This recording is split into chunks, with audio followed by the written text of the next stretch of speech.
FM. FM 95.9. She's here. She's here. Woo. Yes, she is. It's Angelique Kidjo with Georgie in the afternoon. At last, we meet, madam. Yes, finally. Never expect that nothing gonna happen. You know, I always believe in things happening in the right time and right moment. I remember way back in time in the 1990s when you visited us. You've changed so many times. We have moved house, eh? Yeah, but you get better and bigger, and because you do the right music, you are today for me what a radio should be. Diversity of culture, not only of the continent music, but also the world. We play that you play African music all around, not only South African music, but the whole world is represented, and then therefore you touch different type of community. Yes, indeed. You speak to everybody that can find themselves in Kaya music. That's why you're successful, and you move and you become bigger. And I wish you could become more bigger. I wish you more success, and I'm proud of you. Thank you. Thank you very much. Thank you very much. And we're also proud of the fact that I think a whole lot of our listeners as well that were introduced to Angelique Kidjo via Kaya FM. Absolutely. I know that. I remember that time, the first time I came, the madness in the studio. And I remember that very well. Yeah. And I remember that was one of my colleagues, Lawrence Dube. So, okay, we spoke about all these accolades, but there's one that I left out. The whole of Africa also calls you Mama Africa. Yes, and I say I'm the number two. The number one is Miriam. Miriam Makeba. She's the one that paved the way, that started doing the Pan-Africanism as an artist, including African music, not only South African music, but all the music that exists on this continent. The richness of our culture, we don't have any idea of the scope of it. Yeah. And through Miriam, I listened to her when I was 9 years old all the way to now. I realized how the African music of her country, the roots of South Africa, have brought her to sing in Portuguese. Oh, yes. In Indonesian language, in Arabic language, in Guinean language. I mean, wherever she goes, she just reach out to people of the country where she arrived and say, I might be African, but we are all African. We are one, yeah. And it's something that is really empowered me as a person and as an artist. Okay. And you also paid respects to Miriam Makeba because you just sampled me with your brand new album, which I only found out on the internet a few minutes ago. The album is called Angelique Kidjo Sings. Yes. And you've got Malaika there as well. Absolutely. And Miriam Makeba does quite a good rendition of Absolutely. Malaika. Yeah. I mean, she was the one that introduces me basically to that song.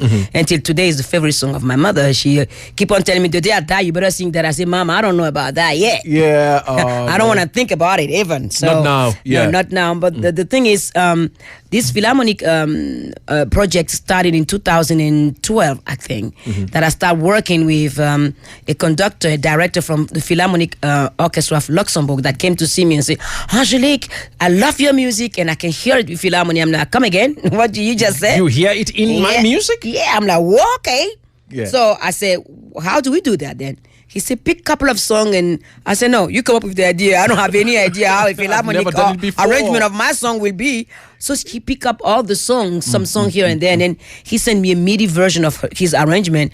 And with my husband, we sat and looked at it and go, this is kind of interesting. Let's go for it. Yeah. So we did the show. The first show we did together was June 2012, and it was absolute success. I have 5 standing ovation, and after the third one, I'm like, okay, I'm done. And I come the fourth one. I was dressed in my pants, not belt, buckle up, no shoes on, drag on stage again. I'm like, you guys are putting me in a position where my mom will give me some eyes. Like, you're not dressed, you don't show up in front of people. I'm like, yeah, we don't care. Come on. World. So I have to come back again barefoot, my hair, my makeup half removed. Yeah. And it was that from that moment that this project comes to life. It's an amazing project. I watched you there performing on YouTube, and I'm thinking, I've never heard Angelique Kidjo's music being interpreted this way with an orchestra, but you did an amazing job. Philharmonic is 110 musicians. Yeah. When you do Philharmonic, it's 110. Symphony is around 60, 80. Wow. Yeah. All right. Good music, good friends. KFM 95.9. Angelique Kidjo is in the studio. Now, the first thing, before we talk about everything else that I've got here in front of me, let's talk about Jazz on the Lake, Arts Alive. The first thing we need to talk about is the change of venue. Absolutely. Yeah. It's now at the James and Ethel Gray Park, Melrose, in Joburg. Yes. All right. Yeah. That's where we're gonna meet. So people, listen up. Don't go to the other park. Come to that one. Yeah. James and Ethel Gray Park, Melrose in Joburg. All right. So now the first time you had a taste of where your music could take you, when was it and what was happening and how did that make you feel? You spoke about being 8 years old there. Did you feel the music already at 8 years old? Oh yeah, I was singing a retreat song of Miriam Makeba about the Beninese language because it was a song. I didn't even know at that time very much about Miriam. I started singing I was 6 years old, and I always sing as long as I can recall. And my mom and her friends, they come up with that group of women asking for women's vote, women's rights to choose the life they want to live. I mean, freedom for women and the same right for women. And I didn't know, at that time, I was too little to understand any of that. So they will drag me into those because they're like, we can't even sing to save our own lives. Come and sing. You were the star of... Oh, yeah. And they'll put me in the front and I'll be singing, Mi masanyo nu le jiana o me, mi masanyo nu le de hoko me, nyonu nu dagbe, nyonu nu sisi.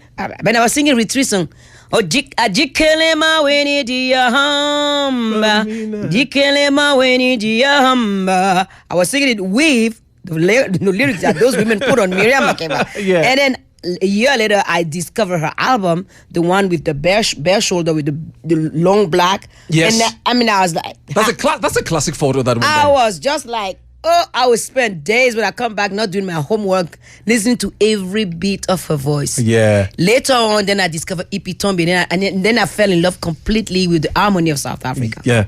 But you did meet her personally, right, Miriam Makeba? Oh, yes. Lots of times? Yes, we have lots of times. The first time I came to South Africa, she invited me at her house, and with other South African artists. And then she cooked a storm and I walked in and I'm like, whoa, you have many people coming in. She said, no, you're too skinny, you're going to eat. I'm like, Mama, I don't think I'm going to eat all this here. You have the whole day. You paste and eat and eat and eat. And she can cook. She's the kind of woman. She can turn the kitchen on, I'm telling you. Yeah. And then we sat and we speak. She gave me a lot of advices. The first time I met her, it was 1989 when she was playing at the Olympia Hall in Paris. So they asked me to do the opening act. And I'm like, are you kidding me? For Miriam? Yeah. And they're like, are you kidding? I'm like, are you kidding me? Me doing Miriam, really? They say yes. And I was like, oh my God, I'm never going to be able to sustain the pressure because she was my role model, my idol. I was like, were you scared on stage?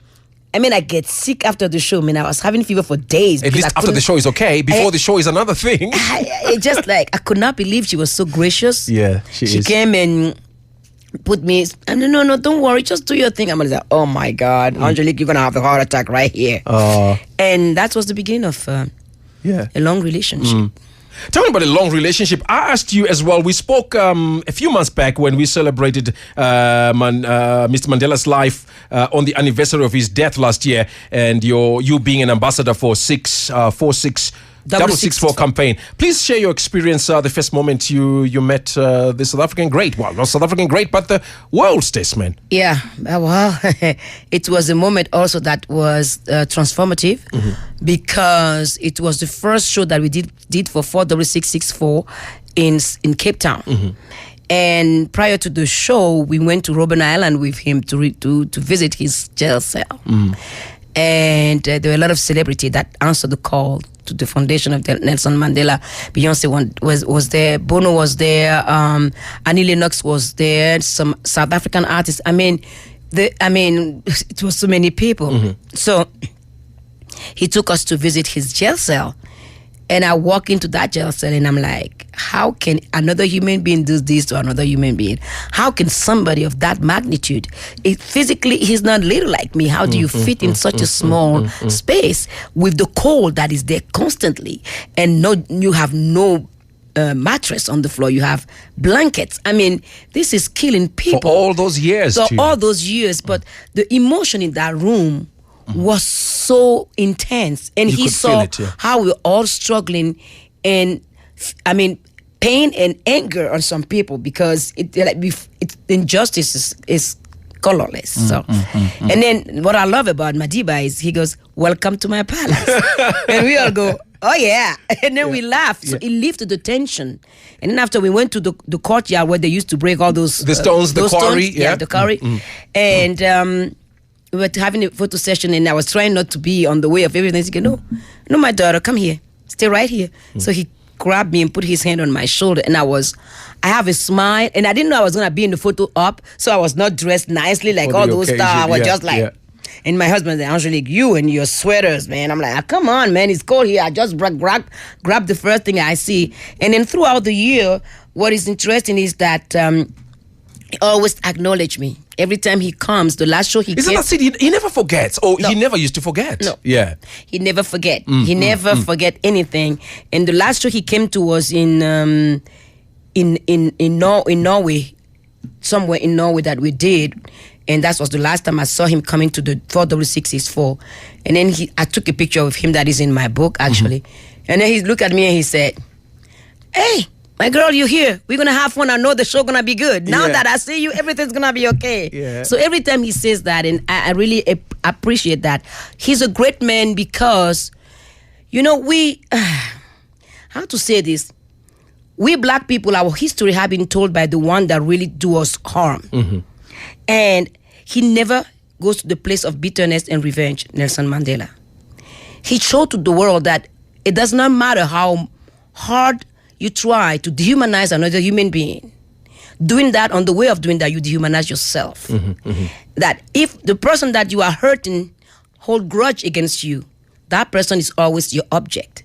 So to move on, you just have to let go and do things that make you happy, to empower other people to take up. Legacy is something that is so important. And I'm realizing that Nelson Mandela have set up a step for every single human being on this planet. Is black, white, yellow, or red. That you have the choice and the power to transform your own life. Doesn't matter what happens to you. And that's exactly what Barack Obama is trying to do.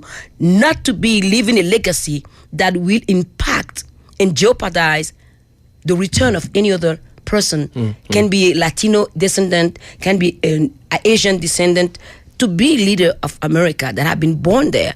Because the thing that was interesting is that when he was elected, there were a lot of hope, but the black backlash is the racism that we are seeing and black people being killed because people live on fear. They don't see the possibility of us living together. So for me, his cool is something that I admire because the cliche of the black angry man is always in the mind of people. And he's like, I'm not an angry man. I cannot be defined. You show them that we could be different. I have a brain. Yeah. And if you have a brain that linked to your heart and you know that what you're doing is good for black, white, yellow, or red, then you're above the mass.